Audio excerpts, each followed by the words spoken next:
आज के इस वीडियो में हम यूपी ट्रिपल एससी की उन सभी पेंडिंग भर्तियों के बारे में बात करेंगे जिनका एग्जाम होना प्रस्तावित है, जैसे कि जूनियर इंजीनियर, वन रक्षक और वन्य जीव रक्षक। इसके अलावा और भी कई सारी भर्तियों के बारे में। वीडियो शुरू करें उससे पहले इसी तरह की अपडेट और फ्री स्टडी मटेरियल के लिए आप इस ऐप को डाउनलोड कर सकते हैं। डायरेक्ट लिंक वीडियो के डिस्क्रिप्शन में मिल जाएगा। जब आप यूपी ट्रिपल एससी के होम पेज पे आते हैं तो आपको नोटिस बोर्ड में जाना होता है। नोटिस बोर्ड में जब आप व्यू ऑल करेंगे तो नीचे आपको एग्जाम कैलेंडर दिखेगा। इस एग्जाम कैलेंडर में बताया गया था कि मार्च 2022 तक आयोग कौन कौन से एग्जाम कराने वाला है। आप देखेंगे कि ये जो एग्जाम कैलेंडर है 24/7/2021 को जारी किया गया था। इस पे परीक्षा नियंत्रक और इसके अलावा जो सचिव है उनके साइन है। यहाँ पे अगर आप देखेंगे तो इस एग्जाम कैलेंडर के मुताबिक कोई भी परीक्षा नहीं हो पाई है। जैसे जो पीईटी की परीक्षा थी 20 के बजाय 24 अगस्त को हुई। इसके अलावा जो मंडी परिषद में 16 पद थे, इसके लिए परीक्षा सितंबर में नहीं हो पाई। ये अक्टूबर में 21 अक्टूबर को हो सकती है। इसके अलावा जो जेईई का एग्ज़ाम था 2018 के लिए, इसमें 1477 पद थे और इसको कहा गया था कि अक्टूबर में परीक्षा कराया जाएगा। हालांकि इसका एग्ज़ाम भी अक्टूबर में नहीं होगा। यहाँ पर अब ईडब्ल्यूएस कोटा को लाने की बात की गई है। तो अगर इसमें ईडब्ल्यूएस कोटा के लिए आवेदन शुरू किया गया तो इसका जो एग्ज़ाम है दिसंबर के पहले वीक और नवंबर के अंतिम वीक में आपको देखने को मिल सकता है। अगर बहुत जल्दी हुआ तब, अगर बहुत जल्दी हुआ तो नवंबर के अंतिम सप्ताह तक। अगर इसमें भी कहीं देरी होती है तो ये भी परीक्षा आपको दिसंबर में देखने को मिलेगी। इसके अलावा ये मुख्य परीक्षा भी होनी अभी बाकी है। अगर आप देखेंगे तो पीईटी के आधार पे जो राजस्व लेखपाल की बात की गई थी, जिसको कहा गया था कि ये नवंबर में हो सकता है, जिसमें 7,882 पद थे, इसके भी नवंबर में होने के चांसेस ना के बराबर हैं। आज है 12 अक्टूबर और 12 अक्टूबर तक पीईटी का रिजल्ट नहीं आया है। अब पीईटी का जो रिजल्ट है इसके लिए संभावित तिथि 15 से लेके 20 अक्टूबर के आसपास है। 20 अक्टूबर तक अगर इसका रिजल्ट आ भी जाता है तो कम से कम 4 से 5 दिन के बाद आपका लेखपाल का नोटिफिकेशन आएगा और उस नोटिफिकेशन में जो फार्म आएगा उसका आवेदन करने के लिए कम से कम 15 दिन का मौका मिलेगा। यानी कि अगर 25 अक्टूबर तक लेखपाल का आवेदन आ जाता है तो 10 नवंबर के बाद तक इसका आवेदन होगा। उसमें कई सारी गलतियां भी होंगी। 1 लाख से अधिक लोग हैं आवेदन करने वाले। तो लेखपाल का जो परीक्षा है अगर कितना भी जल्दी होगा तो ये भी आपके नवंबर के अंतिम सप्ताह या फिर दिसंबर में देखने को मिलेगा। अधिकतम चांसेस ये है कि जो लेखपाल का पेपर है 10 से लेके 20 दिसंबर के आसपास हो सकता है। यहाँ पे जो पीईटी की अगली भर्ती थी जो कि एक स्वास्थ्य विभाग की भर्ती है जिसमें 9,000 पद आने वाले हैं, इसको भी कहा गया था नवंबर में।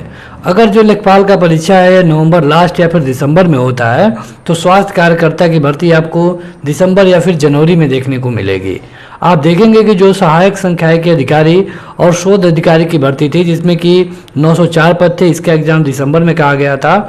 ये भी अब दिसंबर में नहीं हो पाएगा। इसके लिए भी आपको जनवरी या फिर फरवरी तक इंतजार करना पड़ सकता है। इसमें से जो पुरानी भर्ती है ये है वन रक्षक की। इसके लिए काफ़ी क्वेश्चन आ रहे थे। तो वन रक्षक भर्ती के लिए देखिए, वन रक्षक में कुल मिला के 655 पद थे। जनवरी के अंतिम सप्ताह से पहले इसका परीक्षा आपको देखने को नहीं मिलेगा। हो सकता है कि अगर इनमें से ऊपर वाली परीक्षाओं में कोई गड़बड़ी हुई तो आपको थोड़ा सा और डिले देखने को मिले। हालांकि अगर आप एक डेट जानना चाहते हैं तो 15 जनवरी के बाद ही वन रक्षक का एग्जाम संभव हो पाएगा। इसी तरह जो आईटीआई पे सहायक बोरिंग टेक्नीशियन की भर्ती थी ये जनवरी 2022 में कहा गया है, जो कि एकदम संभव नहीं है। ये आपको फरवरी से पहले बिल्कुल नहीं होती दिखेगी। जो जेईई की परीक्षा है 2016 की, ये आपको फरवरी के आसपास देखने को मिल सकती है, क्योंकि इसमें भी ईडब्ल्यूएस कोटा को आवेदन के लिए मौका दिया जाएगा। यहाँ पे अभी आपने जो ऊपर जेईई वाली परीक्षा देखा 2018 की, इसमें ईडब्ल्यूएस कोटे के लिए आवेदन शुरू होने वाला है। अब देखने वाली बात यह होगी कि क्या सरकार 2018 और 2016 दोनों जेईई की भर्तियों में ईडब्ल्यूएस कोटा को एक ही साथ आवेदन लेती है या फिर नहीं। अधिकतम चांसेस है कि इसका आवेदन अलग अलग होगा। मतलब अभी केवल 2018 के लिए आवेदन होगा, 2016 का आवेदन बाद में होगा। तो इसमें आवेदन होना है तो जाहिर सी बात है कि आपको लेट देखने को मिलेगा।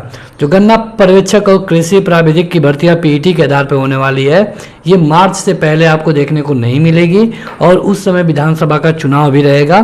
तो चांसेस ये हैं कि ये भर्तियां आपको और आगे टाली जा सकती हैं। इसके अलावा जो तकनीकी सेवा की भर्ती है 2016 की, इसका भी एग्ज़ाम फरवरी या फिर मार्च से पहले आपको देखने को नहीं मिलेगा। अगर हम बात करें ग्राम विकास अधिकारी यानी कि BDO भर्ती जो 2018 की भर्ती है, इसमें देखिए हाई कोर्ट के द्वारा इसमें सुनवाई चल रही है। सरकार ने इसका जो रिजल्ट है उसको रद्द कर दिया था। अब इसमें जो पिछली सुनवाई थी 27 सितंबर को थी, अगली सुनवाई 18 अक्टूबर को है। 18 अक्टूबर को पता चलेगा कि क्या इसमें हाई कोर्ट कोई आदेश देता है या फिर इस रिट याचिका को खारिज कर देता है।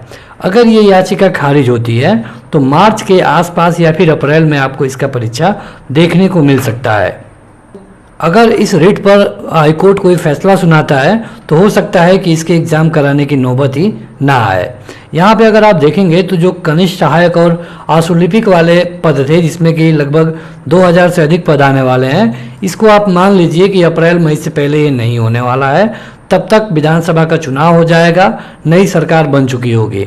जो भी सरकार आएगी कोई भी इतना जल्दी परीक्षाओं को नहीं कराने वाली है।